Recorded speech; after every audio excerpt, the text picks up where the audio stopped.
23 अगस्त 2023 ये दिन इंडिया के लिए सबसे यादगार दिन रहेगा, क्योंकि इस दिन इंडिया के साइंटिस्टों ने जो पॉसिबल नहीं था वो पॉसिबल कर दिखाया। इंडिया मून के साउथ पोल पर लैंड करने वाली पहली और यूएस, रसिया, चाइना के बाद चांद पर सॉफ्ट लैंडिंग करने वाली 4th कंट्री बन चुकी है। हालांकि रसिया ने लूना मिशन लूना 25 को 11 अगस्त 2023 को लॉन्च किया था, जिसे अनलाइक चंद्रयान 3 बिना पृथ्वी के अराउंड 5 बार ऑर्बिट किए डायरेक्टली लॉन्चिंग से सीधा मून के ऑर्बिट में इंटर करवाया गया। और रशियन साइंटिस्ट का कैलकुलेशन के मुताबिक लूना 25 चंद्रयान 3 के 2 दिन पहले मून के साउथ पोल पर लैंड करने वाला था, लेकिन 19 अगस्त 2023 अनफॉर्चुनेटली अपनी आखिरी डीप उस दिन फेस के दौरान लूना 25 पर हद से ज्यादा थ्रस्ट लगाने की वजह से एक्सपेक्टेड ट्रेजेक्टरी से डिबेट हो गया और सीधा मून से टकराकर क्रैश हो गया और उनका साउथ पोल पर लैंड करने का मिशन यहीं पे दी एंड हो गया। बट इसरो के साथ साथ नासा के साइंटिस्टों को पक्का यकीन था कि ऐसा इंसिडेंट चंद्रयान 3 के साथ होने के चांसेस काफी कम हैं, और ऐसा इसलिए because they all knew it कि रसिया की तरह हड़बड़ाहट में स्पेस में अपनी पावर दिखाने के लिए इंडिया ने ये मिशन लॉन्च नहीं किया,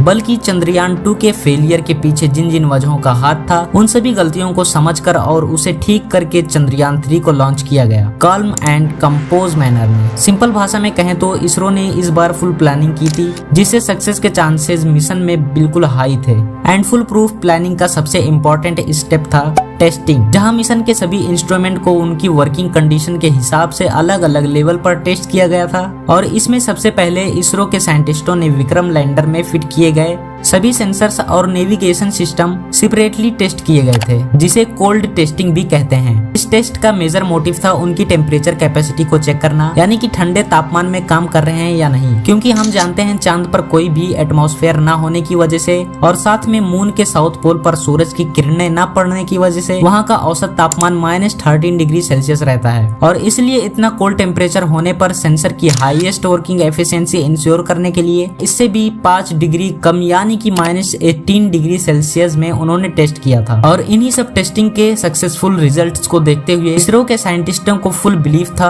कि इस बार चंद्रयान 3 100% सक्सेसफुल होगा, और वही हुआ भी। उनकी फुल प्रूफ प्लानिंग इंडिया के लिए रंग लाई। उनके प्लान के अकॉर्डिंग जैसे लैंडर मून के ऑर्बिट में सरफेस से 745 किलोमीटर ऊपर आया, उसने सबसे पहले मून के सरफेस को स्कैन किया और एक परफेक्ट लैंडिंग स्पॉट को डिसाइड किया। जैसे ही एक लैंडिंग स्पॉट डिसाइड हुआ, लैंडर ने 1.6 किलोमीटर प्रति सेकंड की स्पीड से सरफेस से 30 किलोमीटर तक डिसेंट किया। यहाँ पर उसके सभी इंजन डिग्नाइट हुए और लैंडर धीरे धीरे करके मून की सतह पर ट्रेवल करने लगा। जैसे ही सब कुछ सही होने का सिग्नल मिला, लैंडर ने एक बार फिर अपनी जर्नी फुल कॉन्फिडेंस के साथ शुरू कर दी। और जैसे ही महज 800 से 1300 मीटर्स लैंडिंग से दूर था, उसमें लगे कैमराज मून के सरफेस की पिक्चर लेना शुरू किया। सेंसर ने डेटा कलेक्ट किया और ऑन बोर्ड कंप्यूटर ने इन डाटा को कंफर्म करके ये प्रोसेस किया कि सेंसर सही तरीके से काम कर रहे हैं कि नहीं। कंफर्मेशन मिलते ही लैंडर में लगे RCT थ्रस्टर ने लैंडर को वर्टिकल पोजीशन में अलाइन किया सॉफ्ट लैंडिंग के लिए। जैसे जैसे वो नीचे आया, लैंडर्स के 4 लेग्स ने सॉफ्ट लैंडिंग के लिए तैयार कर ली।